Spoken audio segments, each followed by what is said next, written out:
those assassins, and he can just straight give you a game. But we need to see that. Going into the game, it seems like we're starting out with them draft, so I want to see that with Jizuke because the team is built around it. You know, it's going to be the support, Ignar, going straight to mid, giving you the resources. Same thing with Svenskeren.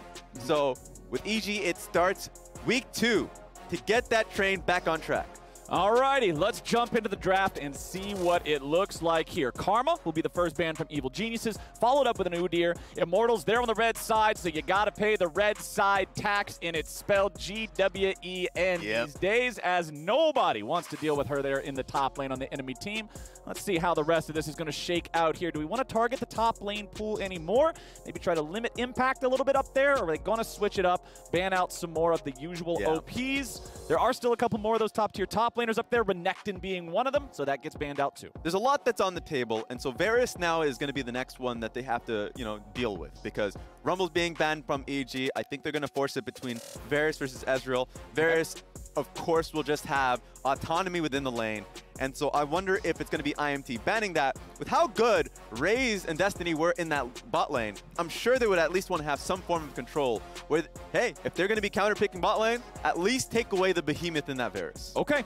Let's see if they agree or if we're going to get something else. 2 seconds remain. They're using all the time, really thinking it through, and the last ban will be Thresh. Makes sense. Not the Varus, but we will end up seeing no Hook City here for Ignar unless he wants to go down the Blitzcrank. Hey, and it also takes away the protection for an Aphelios, a Jinx, all of these things, right? Yes. If you're going to do that, then maybe you have to commit to a Tahm Kench. But it's been so long since we've seen a true support Tahm Kench picked with these champions. So it makes a lot of sense there. And IMT, you know, Destiny still has a slew of supports with hooks. He can do it. He can do it all with a Nautilus as well. And in general, if you're going to 1-2, I expect usually a Kai'Sa Nautilus, something like that, that's just so damn impactful in team fights that I think I've seen great things from Raze and Destiny in the past. Well, we got the Lee Sin locked in here for Evil Geniuses. Powerful 3-role flex pick. Yeah. That's one thing that I always look for teams to go for early on in the draft, especially if it's a triple flex. Get these picks in there that are going to be A tier, S tier, depending on where you put them, and have so many different places that your opponents are left guessing constantly. I like to see that early on here, but it does leave the Varus open, and Immortals are quick to swoop that one up, also grabbing the Nocturne. Yeah, the Nocturne's going to be interesting. I want to see where that ends up going. Xerxes has been playing it in the past, so that's a real flex where you have to really give it respect. Diego's being hovered, but to the Lee Sin point, like, Svenskeren is a sick Lee Sin player. So a lot of the times, in a lot of these teams, you expect that, okay, it's really going to be a flex between top and mid lane because that's not a Lee Sin player. Svenskeren has made his name off that when back in the days, the TSM Svenskeren, right? So, especially with the jungle changes, camps moving back 15 seconds, and also the you don't have to be full clearing because you actually, the comeback experience is just so damn good. So want to see where that ends up going as the Akali gets locked in. Nice. Okay, picking up the Akali nice and early here. Now remember that Nocturne is also technically a 3-way flex, although you don't see him too super often in mid. Sorry, Vedius. But the Ezreal versus the Varus, what you were predicting here with the AD carry matchup. Yeah. We know that Ezreal's kind of on top of the world right now with the new Divine Sunder buffs. The champions just loving building that in combination with the Muramana. Super effective itemization for him. And now that Viego that was hovered by Evil Geniuses locked in for Immortals. And we get to see where it goes later on. But to the point about the Ezreal, it actually must have been an amazing thing for Evil Geniuses to have the Ezreal be so good at this time. Because Ignar wants to leave that lane. And Ezreal is just such a safe support. He can farm alone. We've seen multiple times if you have that Ezreal bot side, he's going to scale. He's going to do you good mid later on in the game. But now Ignar can choose his times. When he's basing, go straight mid, help out Jizuke, that I'm expecting he's going to be the one with the Akali. Or he can go top side, as we've seen in the past, help out Impact. I'm expecting that to be, you know, Lee Sin Impact. Either way, I think it works really well for them. I want to see what they can do in the 4-5. Okay, so with the bans coming through, Nautilus is off the table. Evil Genius is still waiting, using all the time here to think about what they're going to be banning. They know that their opponents have the AD carry. They know that Viego and Nocturne are going to be flexed around mid, jungle, top somewhere. So going after the Gragas here, another powerful flex pick taken out. Might see a Leona ban here from IMT because IMT is recognizing, rightfully so, EG doesn't have much ways to start a fight in their composition. Lee Sin, fine. But if you have an Ezreal, there are only a few supports that really vibe with him in the bot side of the map. So there it is. There he calls it. There we go. He calls it. Leona is a great ban here. But now I got to wonder what IMT is going for. Varus does do okay with a Lulu pick, but you don't want to just outright blind it for. Alistar is available, and Destiny is actually a great Alistar historically. So if it's ever going to be a moment to pick it, especially with an AD carry that is just naturally as strong as he is, and also buys a lot of time in team fights for Akali. Yeah. Okay, it might just be locking in the Lulu. Lulu. There it is. How are we feeling about this one? Lulu's interesting. So also a flex pick, but at the end of the day, I think it's going to be a Lulu Varus bot lane. And if it's just an on-hit Varus, we have not seen an on-hit Varus, and I don't remember, actually. I don't remember catching one. But this would be it. You know, a lot of DPS, Ardent Sensor backing him. It would be a good opportunity for it. And you actually have the Viego that if he just survives in a team fight, if he has the tank items, we didn't see that from Jensen in the previous game, but if you have tank items and then that ultimate from the Lulu, team fight's going to be really strong for them. Xin Zhao locked in. I love seeing this champion, especially after the changes they made that allow him to have better skill expression with Wind Becomes Lightning, giving him greater range on the Audacious Charge. He's active in the early game. This is not a champion that you cycle camp timers on. If you're doing that, why did you pick him? That means we are going to get blood early on in this game, and I am loving it. The final pick of the draft for Evil Geniuses, the Alistar in support. It's the Ignar Alistar. I was expecting that to be a Destiny Alistar, but especially with all these supports being banned, you know, pick up alley, get out of lane, make action happen with the Xin Zhao. Yeah. It's definitely, they woke up in the morning and chose violence. Give me some of that helicopter gameplay. Give me leave the lane at level 2. Give me some Season 1 support roaming around with the jungler. Of course, you ain't going to have a Philo Stone or an Oracle's Elixir or anything like that, but I still like to see the violence. Final pick of the draft for Immortals will be an Orianna, so that means we'll probably see Viego up there in the top lane with Revenge piloting that one. Nocturne in the jungle for Xerxes, pretty on the Orianna here for his LCS game. And that Lulu, man, Lulu can keep Varus or Orianna alive, or if this Immortals team is super far ahead, just slap a Wild Growth on Viego or Nocturne when they dive in, and that is scary stuff. It is scary. They do need to be ahead, though. That's one of those things where if you're in these compositions and you're not ahead early, you go into the later portions of the game, you're walking into the Alistar or the Lee Sin, the Xin Zhao without vision. Yeah. You don't really have any ways. You're really only having the Varus to start your fights, and everyone else squishy as all hell. Yeah. So, like, it's going to be Immortals really banking on that early game. Sure, Orianna and Nocturne is a hell of a combination, right? Oh, yeah. So it's going to be on them. They can convert their early games lead really well late game team fights, but it's going to be on IMT to try and reel this game in their favor first 10 minutes. And I am so excited to see if they can keep this win streak going. But hey, for Evil Geniuses, it's all about breaking that lose streak, right? 3-0 versus 0-3. Opposite fates in week number 1. Will week number 2 tell the same tale? Just about to jump into the game now. Really excited to see this mid lane matchup, especially because, you know, we talked about both the mid laners. I said I wanted to see a lot of improvement from Jizuke, especially around his mid to late game decision making. You're excited about Pretty based on what you've seen from him over in his time in Europe and those situations. And not only are we getting to see this matchup between these two, we're getting to see it with a Lee Sin mid for Jizuke, which has so much heaven or hell potential, man. This one can go straight to a dub or straight to an in. Hell yeah. I love that. At least, you know, from a fan's perspective. You get to see those moments. He's a hell of a playmaker. Yeah. Another thing that people are going to love is the fact that Impact's on a carry in the top lane in the Akali. Because every time, every conversation back in the TL days or whatnot, it's been get Impact on a carry. He's just so damn good. He's a rock for sure your team. He's great in team fights, but, you know, we've always heralded him as a top laner in our league, and we just want that added flexibility with that team if they feel comfortable around playing away from the bot lane. This is a good, you know, barometer to see how he works in that setting. Okay, so taking a look here. Also letting y'all know your free ProView matchup for this game is at the support role with Ignar versus Destiny. If you want to see how to play an Engage support against an Enchanter, or maybe you're on the other side of the coin, an Enchanter versus an Engage, go ahead and check that one out. See how the pros do it. See how you can do it the next time you're playing support there in solo queue. But looking at where the teams are going to start, it is a red buff start here for Evil Geniuses and Svenskeren. Meanwhile, their opponents on Immortals are going to be doing a red side start of their own, which means our junglers will be pathing towards opposite ends of the map. All right, so that's going to be a lot of just, you know, passive gameplay, I would imagine. Both junglers not going to be interacting, and then both side laners should recognize that they, you know, get your wave in early. Just don't be in a range for a gank. That's going to hurt Svenskeren a little bit. because if Svenskaren's pathing towards that top side to get anything off of Viego or off of the mid lane on the Orianna pick, you're not going to be able to do anything as long as they're playing, you know, a disciplined game. I think the only concern would be Pretty. You know, Pretty on the Orianna. A lot of the times, especially if there's a Lee Sin and a Xin Zhao that's aiming for a gank on towards you. And if you don't have that jungler with you, knowing, let's say if they're on Gromp, but you really need to get that wave in, you're in a pretty bad spot. And we've seen that multiple times so far in this split, where that's just prime for a gank. Down here in the bottom lane, it's Raze and Destiny hitting the level 2 first. Raze goes for the piercing arrow there. Notice that he does have lethal tempo here on the Varus, so if those trades go extended, he will have the power to get a lot of extra attacks in. Revenge stepping down, throwing a ward in the enemy jungle, keeping an eye on the blue buff. We'll see that it's still there. It's been a consistent thing. You know, Revenge is going to try his hardest to forget the last Viego game that he had. Of course, it was a big win for the team, but he's getting hurt a lot of ganks sent his way, you know, a lot of punishment there. I think this is going to be a better situation for him. He's definitely going to have the jungler pathing away from him, but now having that vision of when Svenskeren does get on blue, he sees him now, then great. You know, if you're going to get your wave in, exactly, get that in, just be in a safe spot.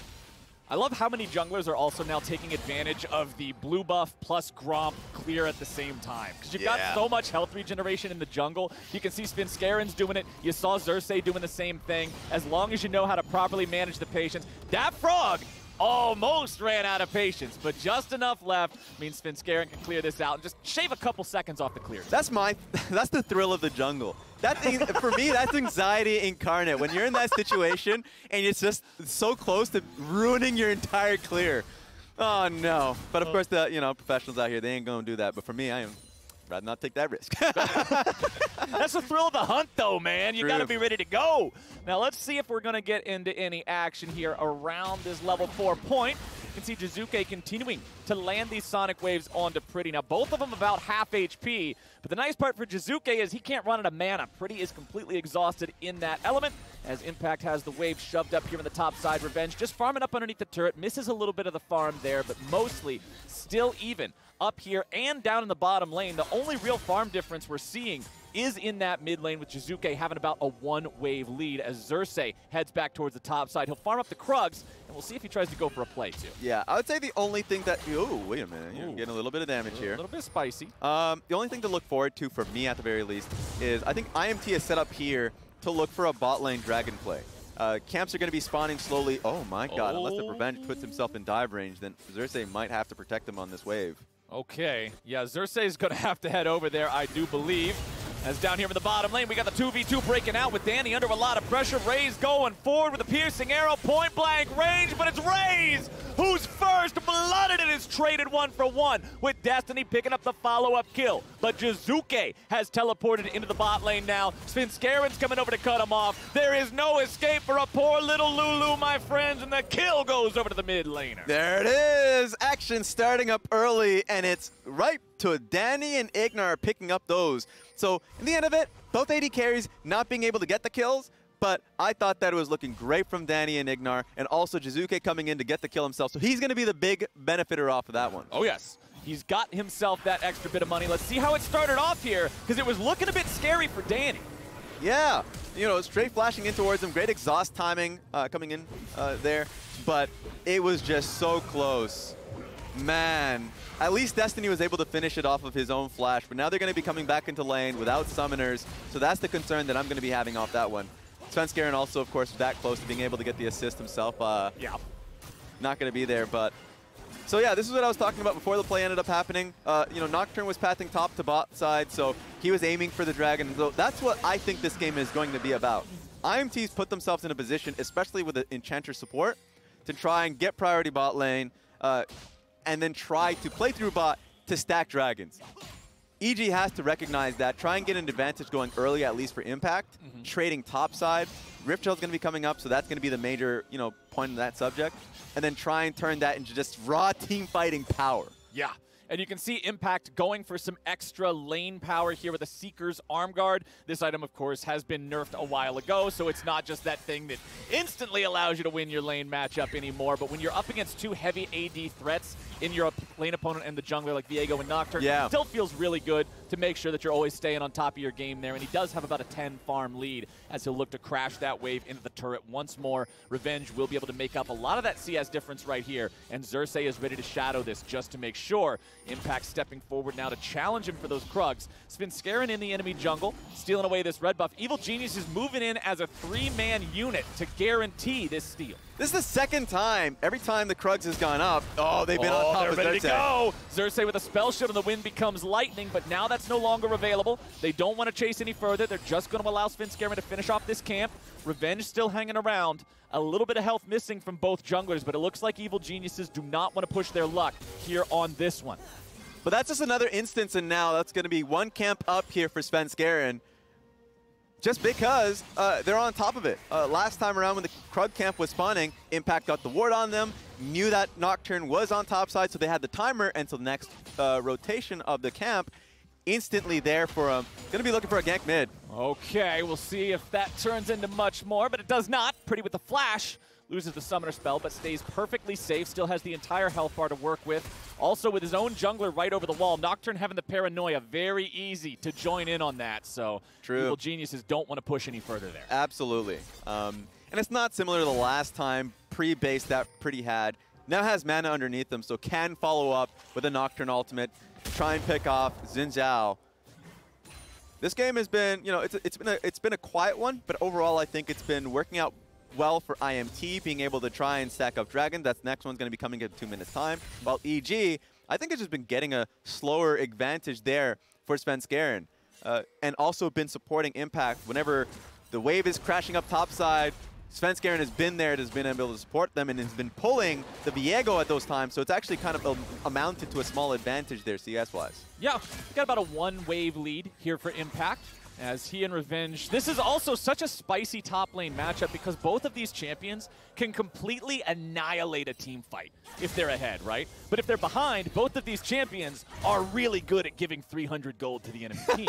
So whichever one of these two can get that lead is going to be nice, but down here in the bottom lane, we're looking for plays yet again. Raze grabbing the kill, and goodbye, Danny.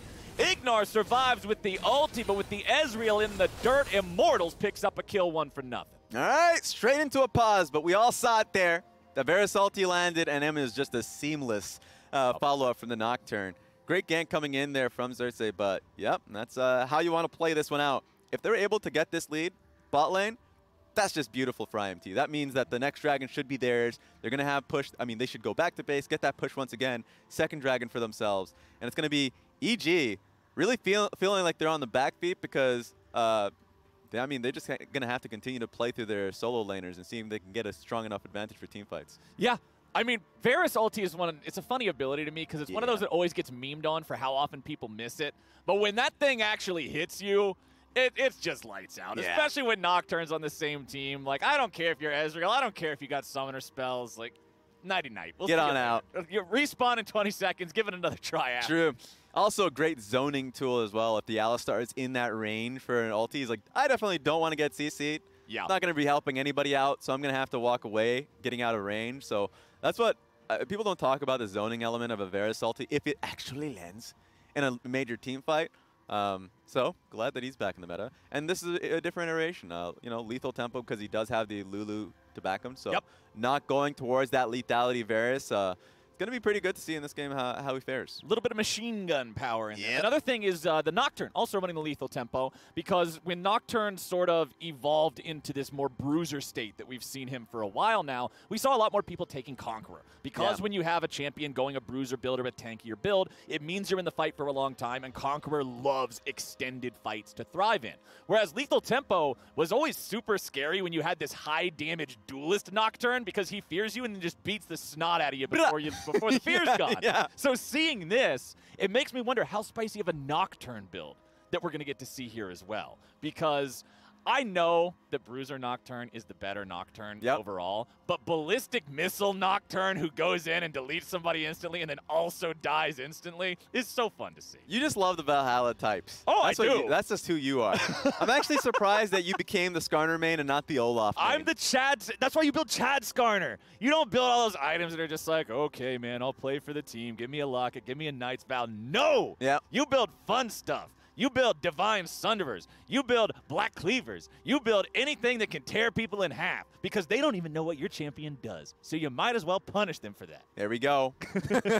Quick update on the state of the game. Apparently we have an audio issue on the stage. Will hopefully be resolved here in a couple of minutes. But until then, we're just going to keep talking about whatever happens to enter our minds. And what's entering my mind right now is the fact that you're talking about this current state of the game, feeling good for Immortals. They just got this kill. We're back into the game now. The gold is just about even. With them already having the first Drake, they would love to get that second one. So, Raz, what I asked for you here, what's the plan for EG to counter that? Well, thankfully, they're making my job easy. Going straight forward the Rift Herald. And that's what they're going to use to try and fight for Dragon. I think this Dragon's going to be a pretty contested one because EG does have an answer. They're just going to flop that straight. I think they would plop it mid. But they can use it to get a Kalian advantage. It really is up in the air and how they want to do it, but I don't think they want to drop it now just because Xin Zhao does have camps that he should go through. Yeah. You know, clear out his full top side, bot side, and then I think by that point you're already going to be contesting for Dragon. Just so everybody could see this one, yep, the Varus ultimate landed. He'd already used his blink to get out of there, and of course the Lantern blinked away from it. Happens, you know, get those moments. Ends up getting a free kill there now for IMT. But to the point is, once you clear out your full path, then you're going to be there for the Dragon anyway. So throw that Rift Herald, throw that bad boy mid lane, and see if you can get control a Dragon that way. I really like the spell shield from Xerxes there too. It just makes it so hard for Alistar to be able to run any sort of interference. Even if he uses the Pulverize, what's going to happen? Yeah, what are you going to do? It's a real difficult situation to navigate, but it is still about a 1,000 gold lead here for the side of Evil Geniuses. Under 30 seconds until that Drake spawns, and as we're getting close, Impact's going in for the trade here. Revenge will walk away while the smoke cloud persists. I'm not a fan of that. Not a fan. I'm not a fan of that. I mean, maybe that's just them saying that they're not going for Dragon here, but if you're contesting for Dragon, both top laners have TP. Not having that ultimate's going to be impactful. Very true, but losing your mid laner could be even more so. Pretty getting himself away in time. Shockwave to bring Jizuke right on back there, but Xerxes not close enough to follow up. Does not want to jump in there with a Paranoia that quickly. So we've got ourselves an Orianna ultimate used now and a Kali ultimate used now. So each side down a pretty big team fight ulti, and the Dragon is alive. Xerxes throws out a Dustbringer, but then immediately backs away. They don't know where enough people on Evil Geniuses are, and they don't want to overcommit. Yeah, pretty sad that that Orianna ultimate was used at that point because there isn't going to be any follow-up, not going to have that much damage just because you do have just straight utility in the Ionian boots and straight mana. So what are you actually expecting there?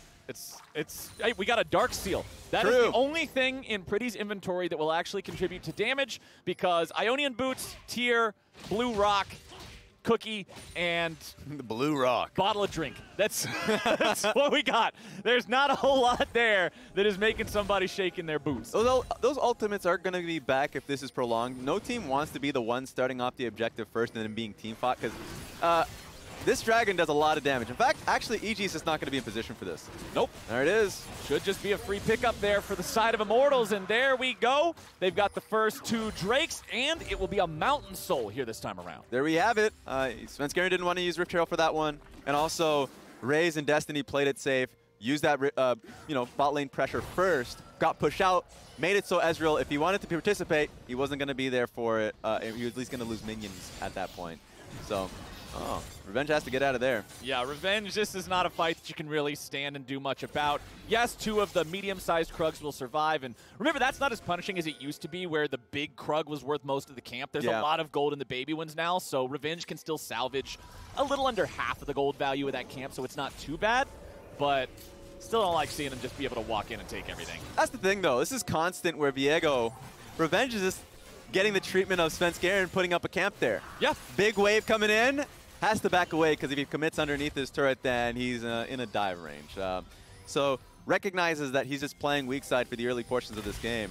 but is very close to being able to get shield bow. So like once he hits that, he's going to be in a pretty comfortable space. Yeah, you're feeling a lot better when you have that extra shield that makes it so diving you is a very scary proposition, especially on a champion that has an ulti that gives him that quick iframe that lets him drop the aggro and really go for a big outplay. Ooh, here we go. But Pretty is just going to be safe here. Of course, has his flash back up. They're going to lose.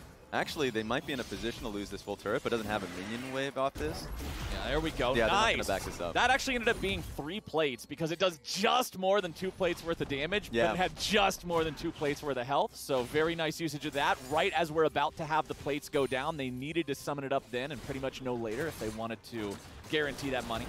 And they also stuck Ezreal straight in the mid lane, which is going to help out Alistar a little bit more of working with Svenskeren. Got the chains of corruption, but without the Nocturne there to follow it up. Jizuke's not in any real danger here, still at about 80% of his HP, and Ray's now without that ulti. Let's see if Evil Geniuses can punish here. Ignar might just be ready to go in. He's got the flash. Flash pulverize into a headbutt is a death sentence here for either one of these two. But yeah, Destiny and Raze recognize this, playing so safe here, knowing that they don't have mid push. And every time Danny's going to be able to push this wave out, he's going to be there with Ignar and Svenskeren to help a brother out. So I love this right now, having Ezreal put mid lane this early in the game, because now Alistar can do exactly what we were saying they should do in the draft in working with that Xin Zhao and getting action happening. So now you got that added opportunity to contest vision that IMT's placed down bot side.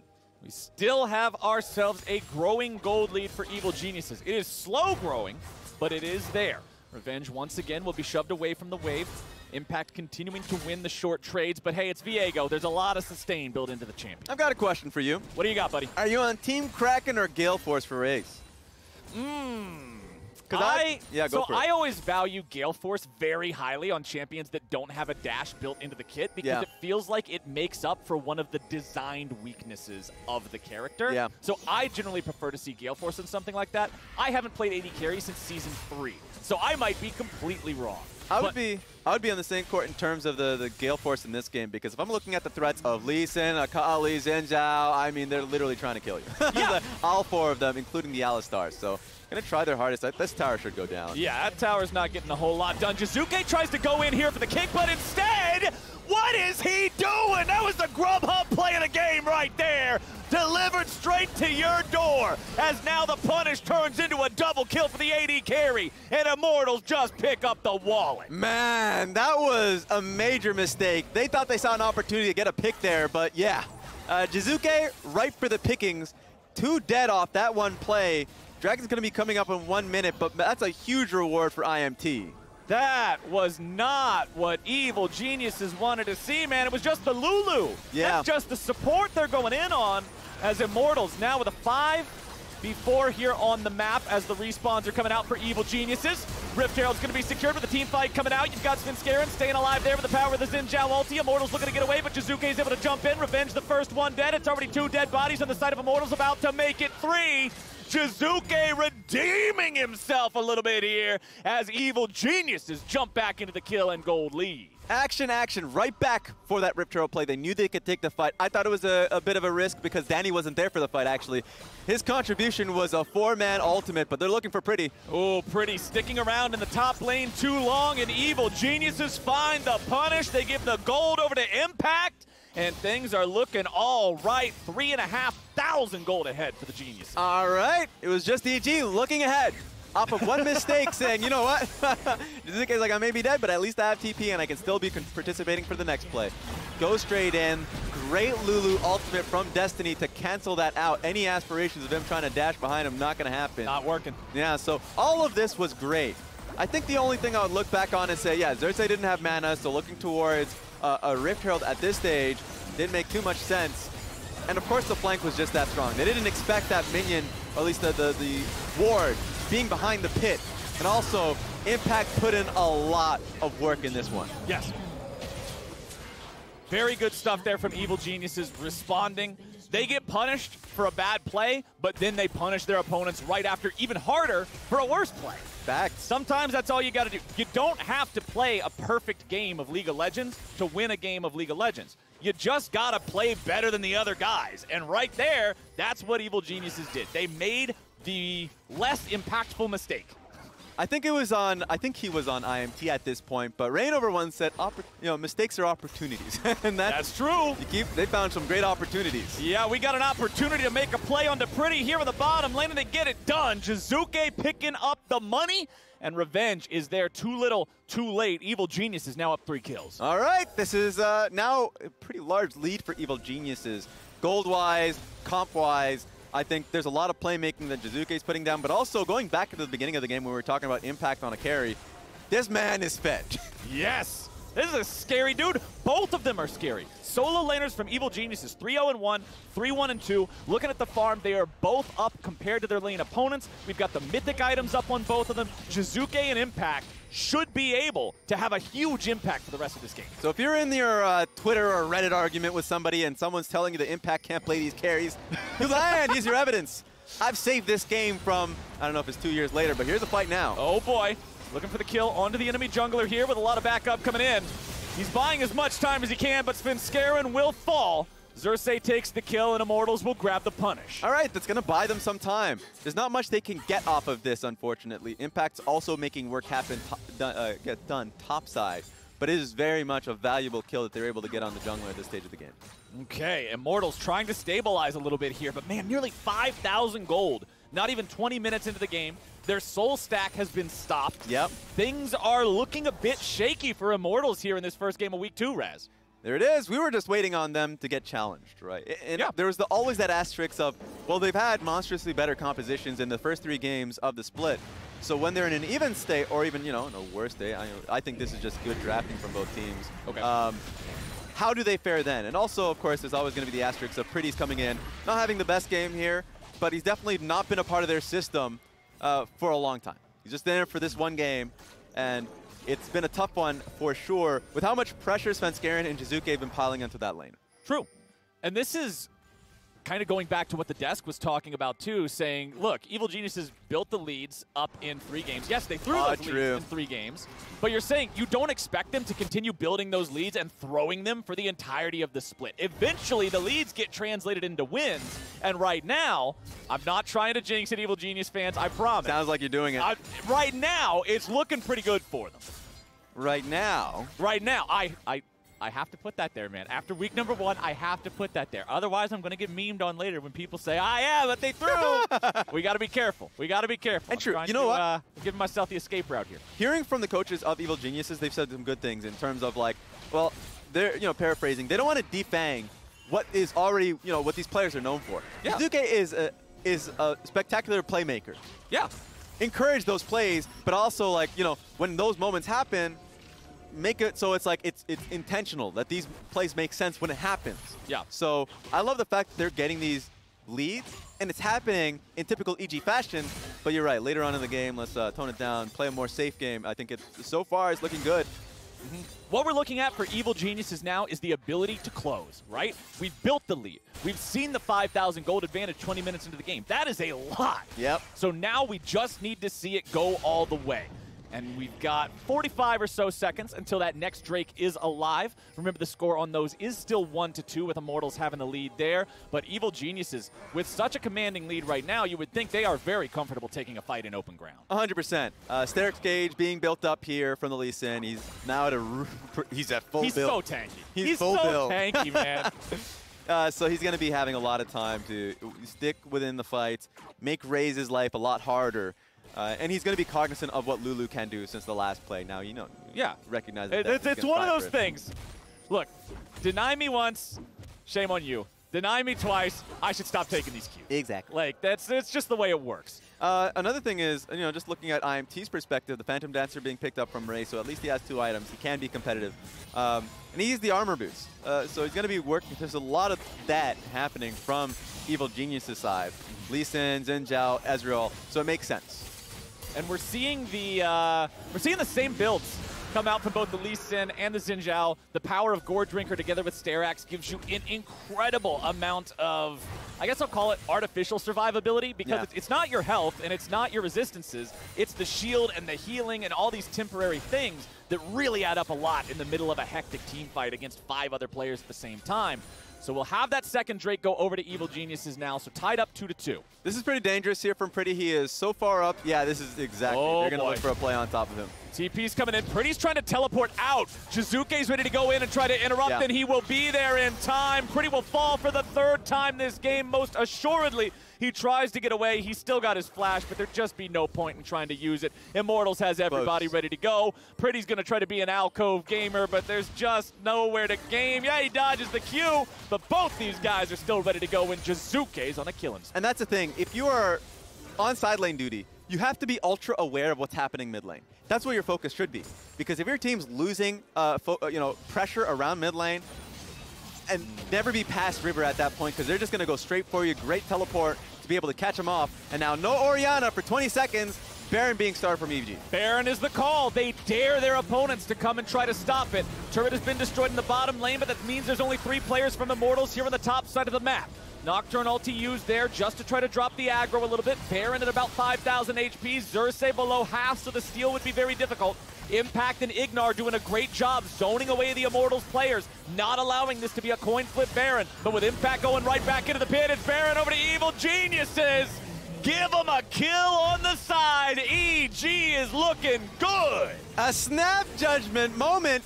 Get the Baron and go straight in. That was beautiful from Ignar. It's a treat to be able to watch his Alistar plays go through, and I love the fact that we get to see it.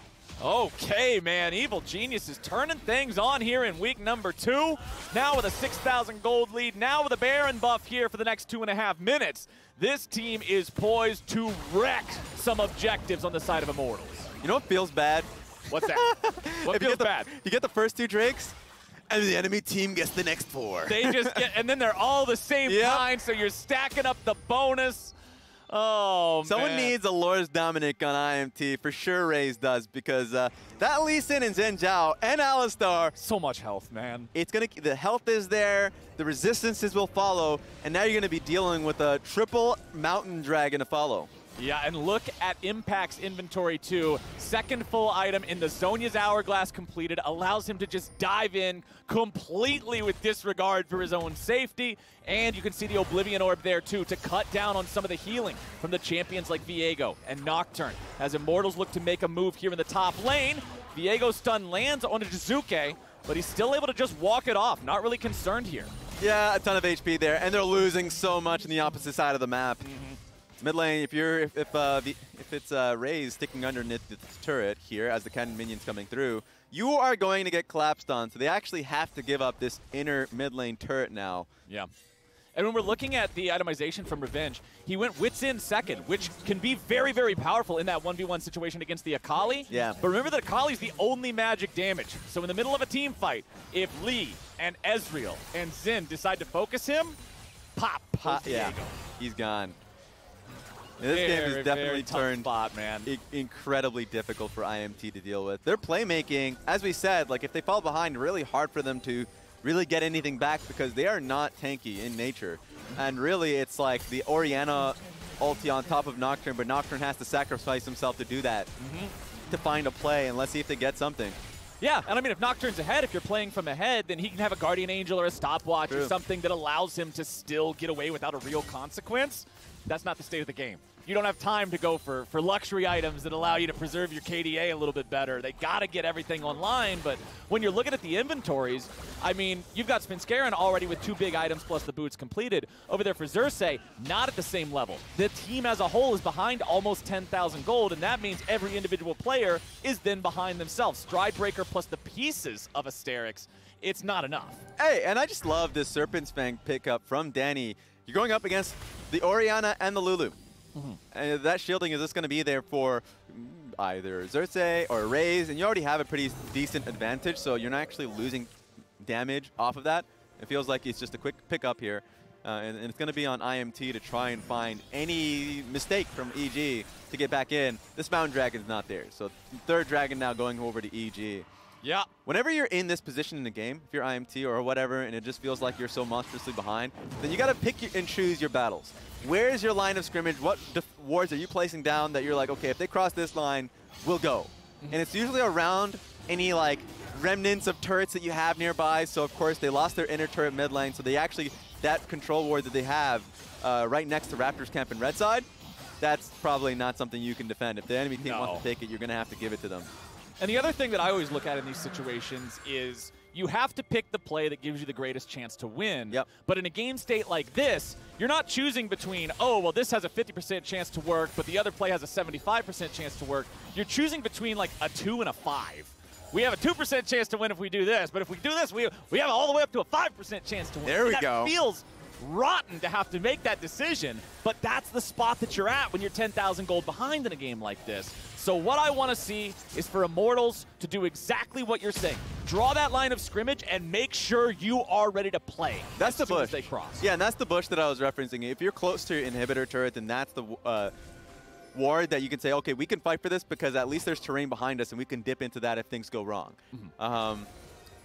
EG recognize it and they're just playing around it. They don't need to play towards it. Like, they can chill. Exactly. The map is theirs. When you're looking at the overall state of the map here, you can see there's a couple random wards from Immortals. Like you can see one here in the top side of the river. You can see one there around the back side of the Krugs. But mostly, it is just control ward city from Evil Geniuses in the Immortals jungle. Look at all these control wards here. Thank you, observers. Every single brush they're keeping an eye on. They're making sure that Immortals are uncomfortable checking the fog of war anywhere outside of their own base walls. Yeah, and so the path from, next to the Raptors camp, it seems like something's going to happen here. Let's see if he commits. Well, he gets the stun on Jizuke, and the rest of the team's ready to jump in and try to help out here. Xerxes is going to be the one tanking up the damage here with a polymorph down onto Svenskeren, who tries to get himself away with a flash out now, but a nice pick comes in.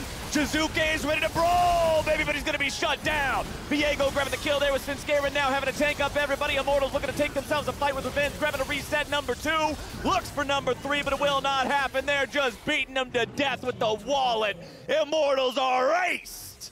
A triple kill for Danny, but man, Impact went wild on that one. I don't know if you remember the game, but it felt like Edge. Just straight up parkour around the enemy team as all the heat was being picked up from Jizuke and Svenskeren. They're trying desperately to pick up those two members. The Impact was running free.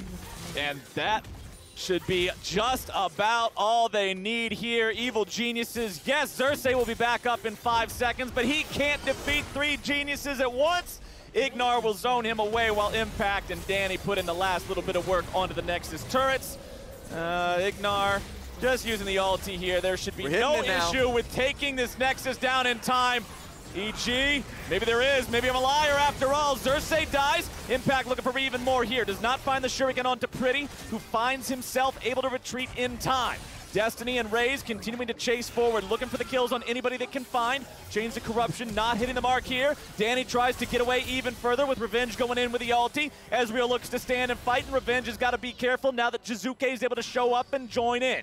Impact hiding in the smoke cloud, but only a moment longer. Gets himself away with Revenge about to die here yet again. More damage flowing through. Jizuke gets the Q as Raze is your next target here. Immortals thought they had a chance to fight back and go for a punish, but they're too far behind. Destiny and Pretty versus EG, and I'm putting my money on EG in this one. These two only have half a Nexus left to defend. Xerxes respawns, but in time for what? Jizuke and Svenskeren will lead the charge. Impact and Danny sticking around right behind. They got the super minions in the base. Impact doing what he can to step away from the Dustbringer, and just like that, Evil Geniuses take down Immortals and secure their first win of summer. You can see the smiles on their faces. It was like, all right, this one was just as hard as the previous one to actually get the Nexus down, but we're playing it patient. Great TP from Jizuke. Much better game from Jizuke on that Lee Sin, making work easy. Yeah, Jizuke had that one bad play in the mid lane where he dove underneath the tier 2 turret, got punished for that, but then the team as a whole was able to strike back. Immortals then committed a greater sin in sticking around for the Rift Herald. EG knew they could punish. Jizuke himself immediately finds redemption by being a big part of that fight too. And honestly, this is the EG that we know their fans were wanting to see more of. Hell yeah, and you know what I saw here? That was a triple threat from Evil Geniuses. It wasn't just about Jizuke, as you mentioned. Impact had an insane Akali carry. Impact on carries, baby. Give it to me. Impact on carries. The man is not just a role player. He is not just picking a meatball and sitting there on the front line and getting shot to hell. Oh no. oh no, you give this man the Akali and let him have time to shine. Even in the matchup up against the Viego, where both of them can pop off, where you got to be on top of what you're doing, it was Impact who always had control over the lane, it was Impact who was getting things done, and Impact who properly navigated the team. And he worked really well with Svenskeren because every single time he was stacking up waves, pushing that in, eking out an advantage over Viego, also helping Svenskeren. Look at the Krug camp. First time around, I know I got the timer, guys. Type it in the chat. Next time Svenskeren's there, and they're able to constantly pull Viego away from the lane, also pick up an extra advantage because while Krug is being contested, Sinzhao's got a free red buff stolen from Xerxes. I thought this was a masterclass, at least for you know, a top lane Impact. And like we were saying before coming into this, yeah, Immortals would have loved to continue that win streak, go 4-0 in their first 4 games. But for Evil Geniuses, especially after those first 3 games being leads that then became throws, it feels nice to just get that win and say, look, we can turn the leads into the wins. There was just a couple road bumps back there in week number 1. But as long as the team can continue doing this and avoiding those mid-game pitfalls that resulted in the losses in week number 1, they can be very scary. Yeah, the morale up in the air. It's actually just better to be in a huge advantage, at least if you're in a long season and you're starting right from the beginning. Huge advantage throwing versus, oh, we're in a huge deficit, but we're eking out victories, and I guess we got those wins, but you know later down the line in the rest of the season, you still have to answer for those 10 minutes, right? Yeah, it's like, how do we get there? Yes. We're winning, but how did we get there? Yeah. So, like, EG has all of the, you know, everything there. The dominoes are being built up. I think the first 10 minutes of them are consistent, as you had mentioned, and as the analyst desk has talked about. Yeah. And they're starting to make the late game work out well for them. Right. It's very easy to look at a VOD review from a game where you had a big lead and then there was a throw and say, oh, that's where we threw. That's what we got to make sure we're avoiding next time. As opposed to a game like you're talking about where it's a major deficit from the beginning. You're like, well, everything's on fire a little bit. Yeah. Which fire should we put out first? So Evil Geniuses, man, they got to be so happy about being able to grab this first win here. And it bodes well moving forward because, I mean, momentum is a really big thing. Being able to just have that confidence and say, look, we got it done. We got it right. And for Immortals, hey, it's not the end of the world. Everything's not burning down. It wasn't the greatest game from them. But again, they still are at a 3-1 record. They're having a good showing here early on in summer. But it's now time to head over to Dash and Danny for our Verizon post-game interview. See y'all there. Hey, what's up, everyone? I am standing by with Danny after EG picks up their first victory of the summer split. Danny, it was a tough 0-3 start last week, but you guys come through and kick it off with a big one here today. How does that feel? It definitely feels like such an amazing relief to feel like we're really here and we won our first game of the LCS Summer Split. And for me personally, after graduating high school, I'm like so relieved that we were able to pick up this win. Well, and in a lot of ways, this victory and the pace of this game kind of felt similar to a number of the games from last week. However, last week, a few of them turned in unfortunate situations and they ended up in a loss. I'm just curious from your perspective and the teams as well, how ultimately you recouped from the 0-3 last week and kind of diagnosed what those main issues were and fixed them coming into this week.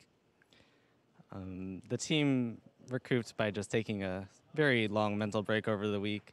Nothing much to that, honestly. We all just reset our mentals and we fixed what we were doing wrong, and that's all I have to say about that. Do you take solace in the fact that in a number of the games you have been able to build such ginormous leads, for you know, lack of a better word, when it came to even those losses? It definitely feels good to build the leads, but it definitely sucks to not like capitalize on them as much as I could have.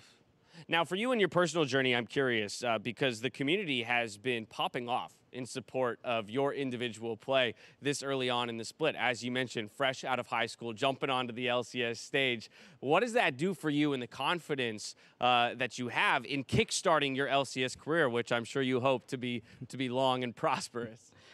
Definitely knowing that I have a lot of fans supporting me as a rookie in the LCS is definitely very good to have. And just knowing that my teammates also have my back gives me a lot of confidence on stage. A lot of veterans on the roster behind you. My final question, though, is looking ahead. Tomorrow you've got Team Liquid. Tactical was interviewed a little earlier in the day, and he pinpointed this matchup in particular against you, saying he was looking forward to welcoming you to the LCS by crushing you in the game. You going to let that happen? Absolutely not. There it is. Tactical's seen me in solo queue and Core JJ, so he knows what's coming. he's just bluffing. There it is. It's just a bluff, ladies and gentlemen. Once again, I want to thank you for taking the time to interview with me, Danny. Not interview me. That'll be at a future date, maybe. But with that, congratulations on the victory today. From here, we go to a break, and on the other side, it's Golden Guardians versus CLG. See you soon. Well done, dude. Congrats again. Thank you. Well done, dude.